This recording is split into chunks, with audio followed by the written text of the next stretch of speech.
ആദ്യമായി അമ്മയുടെ പ്രതിഷേധത്തിന് സാക്ഷിയാക്കി എന്നെയും എൻ്റെ കുടുംബത്തെയും ഉയർത്തിയതിന് 1000 നന്ദി പറഞ്ഞുകൊണ്ട് ഞാൻ എൻ്റെ സാക്ഷ്യം ആരംഭിക്കട്ടെ. എൻ്റെ പേര് നീതു. ഞാൻ വരുന്നത് പാലായിലുള്ള പൈക എന്ന സ്ഥലത്തു നിന്നാണ്. എൻ്റെ ഇടവക സെൻറ്റ് ജോസഫ് ചർച്ച് ഇടവകയാണ്. ഞാൻ ആദ്യമായി ഉടമ്പടി എടുക്കുന്നത് 2021 ഓൺലൈൻ ഉടമ്പടിയാണ്. അത് ഈ കൃപാസനത്തെ പറ്റി ഞാൻ അറിയുന്നത് എൻ്റെ അടുത്തുള്ള ഒരു ആൻറ്റിയാണ് എന്നോട് പറയുന്നത്. ഞാൻ ആ ആൻറ്റി എനിക്ക് പത്രം തന്നു. ആദ്യം ഞാൻ ആ പത്രം വായിക്കാൻ തുടങ്ങി. അതുപോലെ തന്നെ യൂട്യൂബിൽ കയറി അച്ഛൻ്റെ ധ്യാനങ്ങൾ കാണാൻ തുടങ്ങി. പിന്നെ ഇടയ്ക്കൊക്കെ സാക്ഷ്യങ്ങളും കൂടാൻ തുടങ്ങി. അതിനുശേഷം ഞാൻ ഒരുപാട് ജീവിതത്തിൻ്റേതായ ഒരുപാട് സഹനത്തിൻ്റെ സമയങ്ങളിലായിരുന്നു.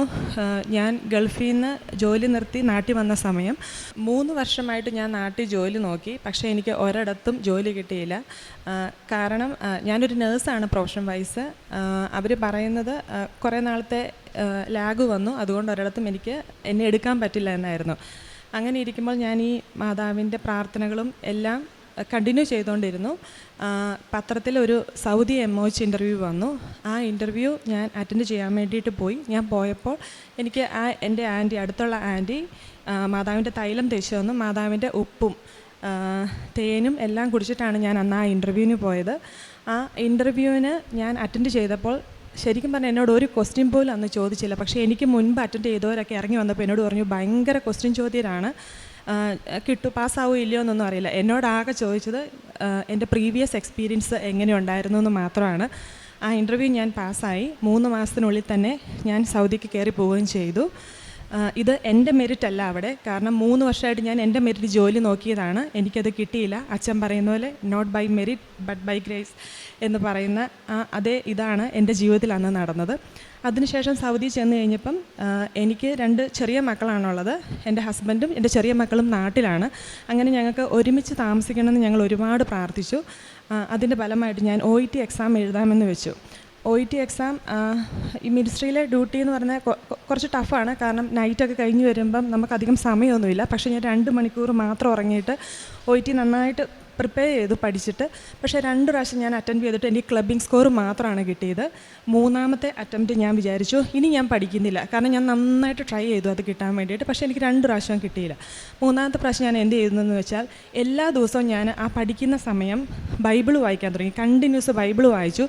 അതുപോലെ തന്നെ നമ്മുടെ അച്ഛൻ എപ്പോഴും പറയുന്നത്, ഞാൻ നിനക്ക് മുൻപേ പോയി മലകൾ നിരപ്പാക്കുകയും പിച്ചളവാതികൾ തകർക്കുകയും ഇരുമ്പോടാമുകൾ ഒടിക്കുകയും എന്ന് പറയുന്ന ആ വചനം ഞാൻ ഒരു ബുക്കിൽ ഫുൾ എഴുതാൻ തുടങ്ങി. അപ്പോൾ ഇവൻ എൻ്റെ റൂംമേറ്റ് പോലും ചോദിച്ചു, ചേച്ചി ഇങ്ങനെ പഠിച്ചു കഴിഞ്ഞാൽ ചേച്ചി OET പാസ്സാകും. അപ്പോൾ ഞാൻ പറഞ്ഞു, ഇപ്രാവശ്യം ഞാൻ പഠിച്ചിട്ട് എഴുതുന്നില്ല, എൻ്റെ മാതാവ് വേണമെങ്കിൽ എന്നെ ജയിപ്പിക്കട്ടെ എന്ന് പറഞ്ഞു. അങ്ങനെ ഞാൻ മാതാവിൻ്റെ തൈലവും തേച്ച് ഉപ്പും, അതായത് സൗദിയിലാണ് എക്സാം എഴുതുന്നത്. സൗദിയിൽ അങ്ങനെ ഞങ്ങൾക്ക് ഒരു സാധനങ്ങൾ അകത്ത് കയറ്റത്തില്ല. പക്ഷേ എനിക്ക് അവിടെ ആ സെൻറ്ററിൽ ഉപ്പിടാനും അതുപോലെ ഞാൻ ഇരിക്കുന്ന ഡെസ്കിലും എല്ലാം ഞാൻ ഉപ്പിട്ടു.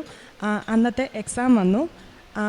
എക്സാം കഴിഞ്ഞു ഞാൻ വീട്ടിലെത്തി. അപ്പം എൻ്റെ ഇളയ മോൻ്റെ ബർത്ത്ഡേ ആണ്. അത് മെയ്യിലാണ് ഞാൻ എഴുതുന്ന ആ എക്സാം. ജൂൺ 27 അവൻ്റെ ബർത്ത്ഡേ ആണ്. അപ്പോൾ ഞാൻ മാതാവിനോട് വന്ന് പ്രാർത്ഥിച്ചു, മാതാവേ എൻ്റെ ഇളയ മകൻ്റെ ബർത്ത്ഡേ ആണ്, അപ്പോൾ എനിക്കൊരു ഗിഫ്റ്റായിട്ട് അത് തരണേ എന്ന് പറഞ്ഞു. അതുപോലെ തന്നെ ഞാൻ എക്സാം കഴിഞ്ഞ് തിരിച്ചു വന്നപ്പോൾ എനിക്ക് റൂമിൽ ഭയങ്കര സുഗന്ധാഭിഷേകമാണ്. എനിക്ക് ആദ്യമായിട്ടാണ് അത് ഫീൽ ചെയ്യുന്നത്. അപ്പോൾ ഞാൻ എൻ്റെ റൂംമേറ്റിനോട് വരെ ചോദിച്ചു, നീ ഇവിടെ വല്ല സെൻറ്റ് വല്ലതും പൂശി, അല്ലെങ്കിൽ ഇത്രയും മണവൻ. അപ്പോൾ എന്നോട് എൻ്റെ റൂംമേറ്റ് അതൊരു ഹിന്ദുക്കുട്ടിയാണ്. അപ്പോൾ അവൾ എന്നോട് പറഞ്ഞു, ചേച്ചി എങ്കിലേ ഈ പ്രാവശ്യത്തെ എക്സാം ചേച്ചി പാസ്സാകും, അത് മാതാവ് എഴുതി തന്നതാണ്. അതുപോലെ തന്നെ ആ റിസൾട്ട് വന്നപ്പോൾ എനിക്ക് UK സ്കോർ നൽകി എൻ്റെ മാതാവ് അനുഗ്രഹിച്ചു. ഞാനും കുടുംബവും UK ഇപ്പം സന്തോഷമായിട്ട് ജീവിക്കുന്നു. അതുപോലെ തന്നെ എൻ്റെ ഹസ്ബൻഡിനും ജോലി ലഭിച്ചു. ഇനി ഇതിനു മുമ്പ് എൻ്റെ UK ഇൻ്റർവ്യൂവിൻ്റെ കാര്യം പറയാം. എൻ്റെ ബ്രദറും ആ സെയിം പോർട്സ്മൗത്ത് എന്ന് പറഞ്ഞ സെയിം പ്ലേസിലാണ്. അപ്പോൾ അവൻ എന്നോട് പറഞ്ഞു, അവിടെ ഒരു യൂണിവേഴ്സിറ്റി ഹോസ്പിറ്റലുണ്ട്, അവിടെ തന്നെ നീ ഇൻ്റർവ്യൂ അറ്റൻഡ് ചെയ്യണമെന്ന് പറഞ്ഞു. അങ്ങനെ മാതാവിനോട് പ്രാർത്ഥിച്ചതിൻ്റെ ഫലമായിട്ട് എനിക്ക് ആ ഹോസ്പിറ്റലിൽ ഫസ്റ്റ് ഇൻ്റർവ്യൂ വന്നു. ഒരു കുഴപ്പവും കൂടാണ്ട് ഇൻ്റർവ്യൂ അറ്റൻഡ് ചെയ്യുന്ന ആ സമയത്ത് ഞാൻ 2 സൈഡിലും പച്ചത്തിരിയും നീലത്തിരിയും കത്തിച്ചു വെച്ചു. അതുപോലെ തന്നെ ഞാൻ എൻ്റെ മൊബൈലിൽ മാതാവിൻ്റെ തൈലം കൊണ്ട് കുരിശ് വരച്ചു. പിന്നെ ഉപ്പും ഞാൻ എൻ്റെ കയ്യിൽ പിടിച്ചിട്ടുണ്ടായിരുന്നു. അവർ ചോദിച്ച എല്ലാ കാര്യങ്ങളും എനിക്ക് നന്നായിട്ട് ആൻസർ ചെയ്യാനും പറ്റി. ആ ഇൻ്റർവ്യൂ എനിക്ക് പാസ്സാവാനും പറ്റി. അതുപോലെ തന്നെ അടുത്തതായിട്ട് എൻ്റെ സാക്ഷ്യം എനിക്ക് പറയാനുള്ളത് UK ഡ്രൈവിംഗ് ടെസ്റ്റ് പാസ്സായതാണ്. അവിടെ ഡ്രൈവിംഗ് ടെസ്റ്റ് ഒരു വളരെ ഇമ്പോർട്ടൻ്റ് ആയിട്ടൊരു കാര്യമാണ്. ഞാൻ 3 പ്രാവശ്യം ഡ്രൈവിംഗ് ടെസ്റ്റ് അറ്റംപ്റ്റ് ചെയ്തു. അപ്പോൾ ഞാൻ ഓർത്ത് എനിക്ക് അത്യാവശ്യം ഞാൻ നാട്ടിലും ഓടിക്കുന്ന ആളാണ്, അപ്പോൾ എനിക്ക് ഓടിക്കാൻ പറ്റും എന്നുള്ളൊരു കഴിവുണ്ട്. ആ ഒരു ഇത് മനസ്സിലുണ്ടായിരുന്നു. പിന്നെ എക്സാമിനേഴ്സ് വരുന്നവരും ഒട്ടും അപ്രോച്ചബിൾ അല്ലായിരുന്നു. എക്സാമിനേഴ്സിനെ കാണുമ്പോൾ എനിക്ക് ആ ഡ്രൈവിംഗ് സീറ്റിൽ ഇരിക്കുമ്പോൾ എനിക്ക് പേടിയായിരുന്നു. 4ാമത്തെ അറ്റംപ്റ്റിൽ എനിക്ക് വന്ന ഒരു എക്സാമിനർ വന്ന നല്ലൊരു അപ്രോച്ചബിൾ ആയിട്ടുള്ള ആൾ. ഞാൻ ആ ഇൻ്റർവ്യൂവിന് പോകുന്നതിന് മുമ്പ് മാതാവിൻ്റെ തൈലം എൻ്റെ നെറ്റിയിൽ കുരിശ് വരച്ച് പ്രാർത്ഥിച്ചു. അതുപോലെ തന്നെ എൻ്റെ കാറിൻ്റെ ഡോറിൻ്റെ 2 സൈഡിലും ഉപ്പിട്ടു. അതുപോലെ തന്നെ എക്സാമിനർ ഇരിക്കുന്ന ആ സീറ്റിൻ്റെ മുകളിലും ഞാൻ കുരിശ് വരച്ച് പ്രാർത്ഥിച്ചു. ആ 4ാമത്തെ അറ്റംപ്റ്റിൽ എനിക്ക് ഈസി ആയിട്ട് പാസ്സാവാൻ കഴിഞ്ഞു. സാധാരണ ഞങ്ങൾക്ക് 45 മിനിറ്റ്സാണ് അവിടുത്തെ എക്സാം. പക്ഷേ എന്നെ ഒരു 30 മിനിറ്റ്സ് ഡ്രൈവ് ചെയ്തപ്പം സാറ് പറഞ്ഞു ഞാൻ ഓൾറെഡി ഡ്രൈവിംഗ് ടെസ്റ്റ് പാസ്സായെന്ന്.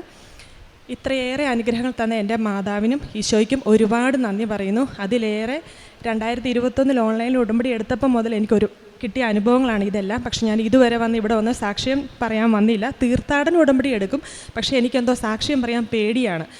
വരും, തീർത്ഥാടന ഉടമ്പടി എടുക്കും, തിരിച്ചു പോകും. വെക്കേഷന് വരുമ്പോഴും മാതാവിൻ്റെ ഈശോയുടെ അടുത്ത് വരും, തിരിച്ചു പോകും. ഇത് തന്നെയായിരുന്നു. ഇന്ന് എന്നെ സാക്ഷ്യം പറയാൻ അനുവദിച്ച എൻ്റെ ഈശോയ്ക്കും മാതാവിനും 1000 നന്ദി പറയുന്നു. അതുപോലെ പ്രേക്ഷിത പ്രവർത്തനങ്ങൾ ഞാൻ ചെയ്യുന്നത് ഇവിടുന്ന് പോകുമ്പോൾ ഇംഗ്ലീഷ് പത്രം വാങ്ങിച്ചുകൊണ്ട് പോയിട്ട് അവിടുത്തെ ഇംഗ്ലീഷുകാർക്ക് കൊടുക്കും. കാരണം മലയാളികൾ എനിക്ക് തോന്നുന്നു ഒരുപാട് ആൾക്കാർ കുടുംബടി എടുത്ത് അവർക്കൊക്കെ പത്രം അറിയാൻ തോന്നും. പത്രം കൊടുക്കുമ്പോൾ അവർക്ക് മനസ്സിലാകും. പക്ഷേ ഇംഗ്ലീഷുകാർക്കെന്ന് പറഞ്ഞാൽ അവർക്ക് അറിയത്തില്ല. അപ്പം ഞാനിങ്ങനെ നമ്മുടെ ഈ കൃപാസനത്തെ പറ്റിയും ഇവിടുത്തെ മാതാവിനെ പറ്റിയും പറയുമ്പോഴും ആരും എന്നോട് ഇതുവരെ വേണ്ടാന്ന് പറഞ്ഞിട്ടില്ല. ആ കൊടുത്തവരാരാണോ അവരെല്ലാവരും തന്നെ സന്തോഷത്തോടെ മേടിച്ചിട്ടേ ഉള്ളൂ. പിന്നെ ഞാൻ ചെയ്യാറുള്ളത്, ഞങ്ങളുടെ വെക്കേഷന് വരുമ്പം ഞങ്ങളുടെ വീടിൻ്റെ അടുത്തൊരു സെർണിറ്റി ഹോമുണ്ട്, അവിടെ പോകാറുണ്ട്, സാമ്പത്തികമായി അവരെ സഹായിക്കാറുണ്ട്. പിന്നെ ഒരു പഠിക്കാൻ പൈസ ഇല്ലാത്തൊരു കുഞ്ഞിന് അതിന് ഹെൽപ്പ് ചെയ്യാറുണ്ട്. ഇതൊക്കെയാണ് എൻ്റെ പ്രേക്ഷിത പ്രവർത്തനങ്ങളായിട്ട് ഞാൻ ചെയ്യുന്നത്. പിന്നെ ജീവിതത്തിൽ വന്ന മാറ്റങ്ങൾ എന്ന് പറഞ്ഞാൽ കുടുംബജീവിതത്തിൽ ഒരുപാട് സമാധാനം വന്നു. ഞാനും ഹസ്ബൻഡും മക്കളും എല്ലാവരും ഹാപ്പിയായിട്ട് മാതാവിൻ്റെയും ഈശോയുടെയും സഹായത്താൽ കഴിഞ്ഞു പോകുന്നു. അതുപോലെ തന്നെ കുർബാന, ഞങ്ങളുടെ അടുത്തൊരു മലയാളം പള്ളിയുണ്ട്. പറ്റുന്ന ദിവസങ്ങളെല്ലാം ഞാൻ കുഞ്ഞുങ്ങളെയും കൊണ്ട് കുർബാനയ്ക്ക് പോകാൻ ശ്രമിക്കാറുണ്ട്. പിന്നെ കുമ്പസാരം കഴിവതും 2 ആഴ്ച ചിലപ്പോൾ നടക്കില്ല, പക്ഷേ 3 ആഴ്ചയിലെങ്കിലും ഞാൻ കഴിവതും കുമ്പസാരിക്കാൻ ശ്രമിക്കാറുണ്ട്. പിന്നെ ജപമാല എനിക്ക് കൂടുതലായിട്ട് ചെല്ലാനുള്ള ആ ഒരു വിശ്വാസം വർദ്ധിച്ചു. എന്തു വന്നാലും ഇപ്പോൾ ഒരു പേടിയില്ല. സത്യം പറഞ്ഞാൽ എല്ലാത്തിനും എന്തു വന്നാലും ഞാൻ പറയും എനിക്ക് മാതാവുണ്ട്, ഞാനെന്തിനാണ് പേടിക്കുന്നത്, ആ ഒരു ഇതിലേക്ക് വന്നു.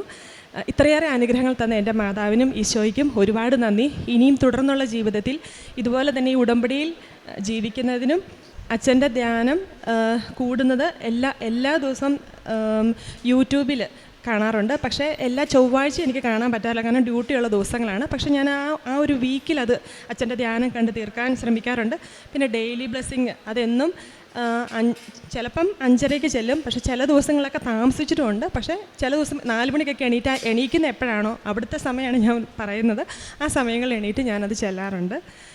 ഇത്രയേറെ അനുഗ്രഹങ്ങൾ തന്ന എൻ്റെ മാതാവിനും ഈശോയ്ക്കും 1000 നന്ദി പറയുന്നു. അതുപോലെ തന്നെ ഒരിക്കൽ കൂടി ഞാൻ ഒത്തിരി ക്ഷമ ചോദിക്കുന്നു, കാരണം സാക്ഷ്യപ്പെടുത്താനുള്ള പേടി കൊണ്ടാണ് ഞാൻ ഈ സാക്ഷ്യങ്ങളൊന്നും പറയാതിരുന്നത്.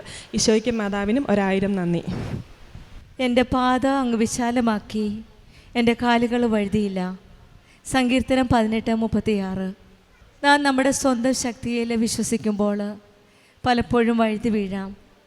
എന്നാൽ ദൈവത്തിൻ്റെ കൃപയിൽ നയിക്കപ്പെടുമ്പോൾ നമ്മുടെ ജീവിതത്തിൽ പുതിയ വഴികളാണ് തുറന്നു തരുന്നത്.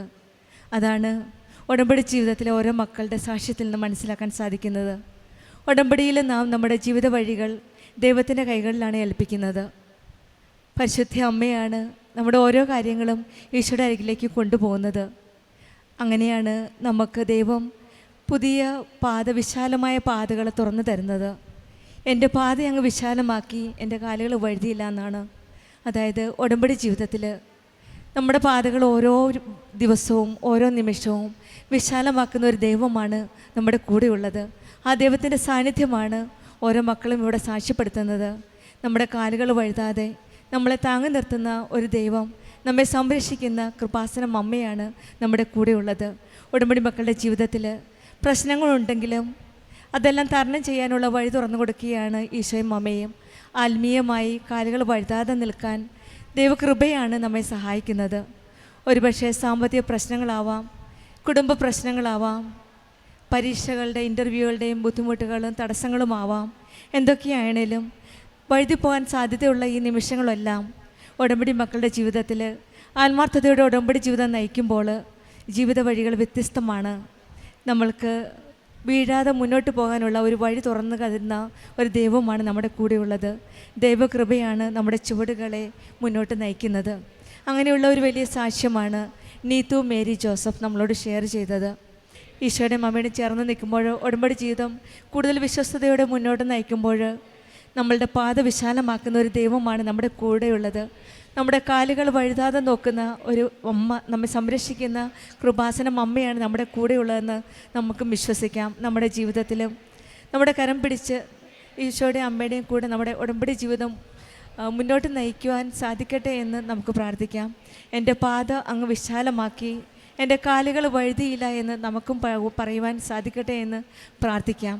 നീതു മേരി ജോസഫിനും കുടുംബത്തിനും ലഭിച്ച എല്ലാ അനുഗ്രഹങ്ങളും, പ്രത്യേകിച്ചും കുടുംബത്തിൽ ലഭിച്ച സന്തോഷവും സമാധാനവും ഈശോയിലും അമ്മയിൽ നൽകിയ ഈ വലിയ കൃപകൾക്ക് നമുക്ക് കരങ്ങളടിച്ച് ദൈവത്തെ മഹത്വപ്പെടുത്താം.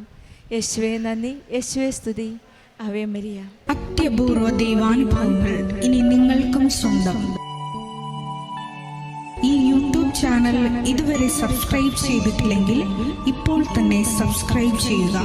ഈ വീഡിയോ ഇപ്പോൾ തന്നെ നിങ്ങളുടെ സുഹൃത്തുക്കൾക്ക് ഷെയർ ചെയ്തുകൊണ്ട് കർത്താവിൻ്റെ പ്രേക്ഷിതരാകുക.